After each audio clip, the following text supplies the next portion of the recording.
Au secours, je mange mes émotions. J'en ai marre de manger mes émotions. Je veux arrêter de manger vos émotions. Est-ce que c'est votre cas? Si oui, restez avec moi, on en parle dès aujourd'hui.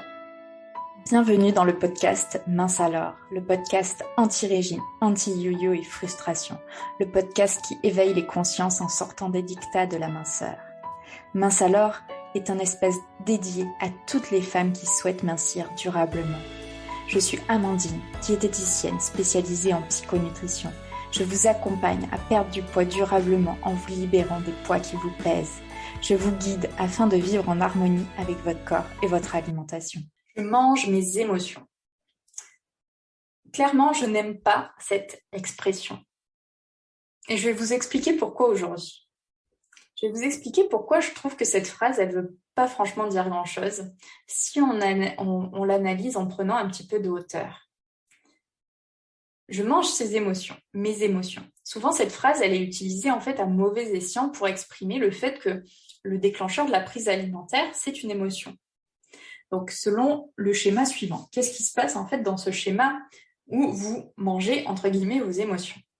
Vous êtes face à une situation pénible, un événement déclencheur. Qu'est-ce qui se passe ensuite? Dans votre tête, il va y avoir des pensées face à cette situation pénible, cet événement déclencheur. Ensuite, ces pensées, elles vont générer des émotions.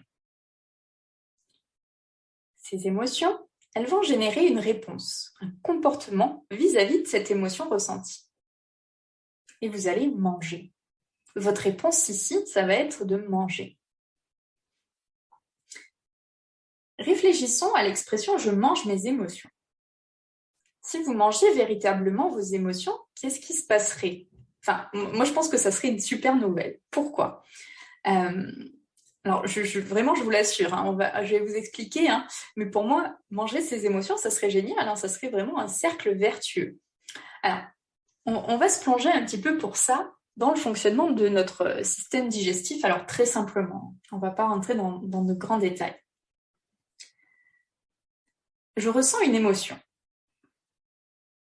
Je prends cette émotion, je la mets dans ma bouche. Je la mastique bien, cette émotion.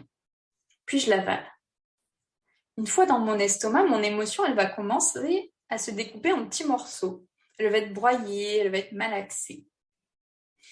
Ensuite, arrivé dans l'intestin grêle, c'est le grand tri. Tout ce qui est à garder, donc par exemple les apprentissages de cette émotion ressentie, quels sont les apprentissages qui ont découlé de cette émotion? Qu'est-ce que j'en ai compris? Donc tout ça, tous ces apprentissages, ça va passer dans votre circulation sanguine pour alimenter toutes vos cellules de cet apprentissage. Vos cellules, elles vont intégrer cet apprentissage. Elles vont évoluer, donc à chaque apprentissage, on évolue. Et ce qui doit être évacué, donc tout le négatif, tout ce qui ne vous fait pas avancer par rapport à cette émotion, va se retrouver au niveau de votre côlon pour être ensuite éliminé via le rectum et l'anus. Voilà ce qui s'appelle digérer une émotion. Donc oui, mangez vos émotions, digérez-les pour votre plus grand bien. Je ne sais pas si vous avez compris où je veux en venir, mais pour moi, cette expression manger ses émotions, ça veut vraiment rien dire, puisque justement, si on s'intéresse au processus digestif qui se passe quand on mange, c'est un processus qui est au final super bien fait. Notre corps est bien fait, hein, puisqu'il garde ce qui est bon, il élimine ce qui n'est pas bon. Donc pour moi, ça serait chouette si on digérait nos émotions. Par contre, en fait, moi derrière ce « je mange mes émotions », moi je préfère donc le remplacer par des envies de manger émotionnelles, des envies de manger qui sont portées par une émotion, qui sont poussées par une émotion, une prise alimentaire compulsive en fait, hein, puisque ça part d'une pulsion interne. Et donc souvent en fait, on ne mange pas ces émotions, on cherche à les étouffer. On étouffe nos émotions.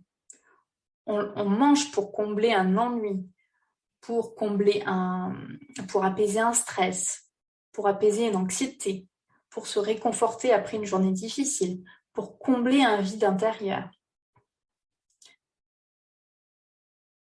Ces pulsions alimentaires, elles vous font du mal, elles vous font souffrir. elles vous empêchent d'avancer sereinement dans votre vie et elles vont avoir aussi une influence négative sur votre poids. Et je vous invite vraiment à prendre de la hauteur sur tout ça, sur ce processus de manger ces émotions, de digestion. Et justement, dans un processus pour se libérer de ces compulsions alimentaires, ce qui est intéressant, c'est vraiment d'être dans cet accueil, dans cette digestion, dans cette réelle digestion des émotions, avec bienveillance. J'ai une émotion qui est là, qui est ressentie. Quelle est-elle déjà? L'identifier. Quelle est cette émotion? Où est-ce que je la ressens dans mon corps? Est-ce que c'est au niveau de mon estomac? Je sens que mon estomac, il est tout tordu. Au niveau de ma poitrine, au niveau de ma gorge, dans le bas-ventre. À quel niveau? À quel niveau ça bloque? Donc, accueillir avec bienveillance cette émotion. L'émotion, elle est juste là, c'est une information qui nous vient par rapport à une situation que l'on vit.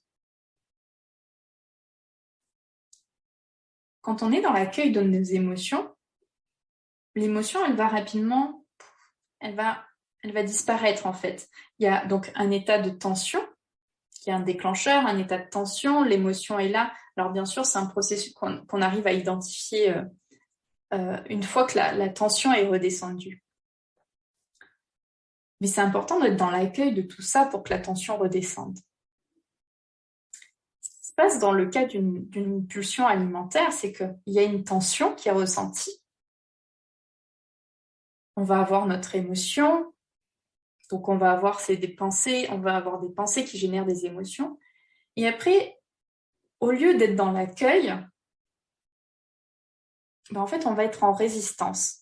On va générer des pensées qui vont maintenir en fait l'émotion, j'allais dire, à son plus haut stade, la tension à son plus haut stade en fait. Donc l'émotion, elle va être, l'émotion va perdurer, on va dire, elle va se transformer, ça va être vraiment un sentiment global qui va s'établir, parce que l'émotion, elle est très ponctuelle au final.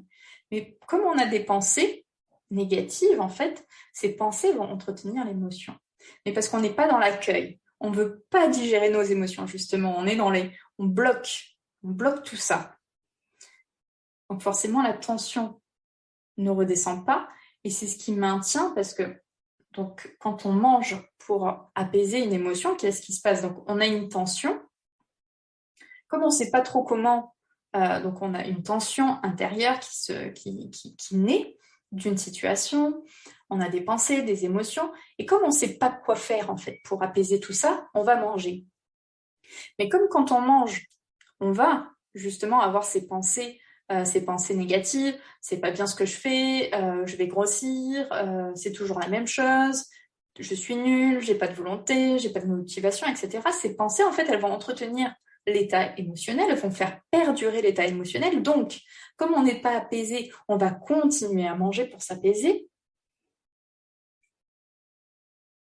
Et à quel moment on s'arrête de manger? Souvent, soit quand il n'y a plus d'aliments sous la main, soit quand il y a quelqu'un qui arrive dans la pièce, soit quand on n'en peut plus, on a l'estomac tellement rempli. Et là, on va arrêter. Mais on n'aura pas rétabli un état d'équilibre intérieur, en fait. Parce qu'on n'aura pas, on n'aura pas traité, en fait, notre émotion. On n'aura pas été dans l'accueil. Donc, en fait, la tension, souvent, elle ne redescend pas, ou de manière très illusoire, très éphémère au final. Donc c'est important d'être dans l'accueil des émotions. Et c'est une des choses que je vous apprends dans le programme Stop aux compulsions alimentaires, c'est vraiment d'accueillir en fait avec bienveillance vos émotions. Et plus vous serez dans cet accueil bienveillante, moins vous aurez de compulsions alimentaires. Mais après, c'est tout un processus d'apprentissage. Si vous voulez vous inscrire au programme Stop aux compulsions alimentaires, je vous mets le lien qui est en dessous dans la description. Vous pouvez avoir tous les renseignements nécessaires. Je vous souhaite de belles digestions de vos émotions. Maintenant, vous penserez à moi quand vous entendrez « je mange vos émotions, je mange mes émotions » ou quand vous vous le direz à vous-même. Donc, je vous souhaite de belles digestions et je vous dis à bientôt. Merci pour votre écoute. Je vous retrouve dès la semaine prochaine pour un nouvel épisode de Mince alors. Pour ne rien rater, pensez à vous abonner à la chaîne. Si vous avez aimé ce podcast, likez et partagez-le aux personnes à qui ça pourrait faire du bien. Partagez-moi vos expériences et vos ressentis en commentaire, je me ferai un plaisir de vous répondre. À très bientôt.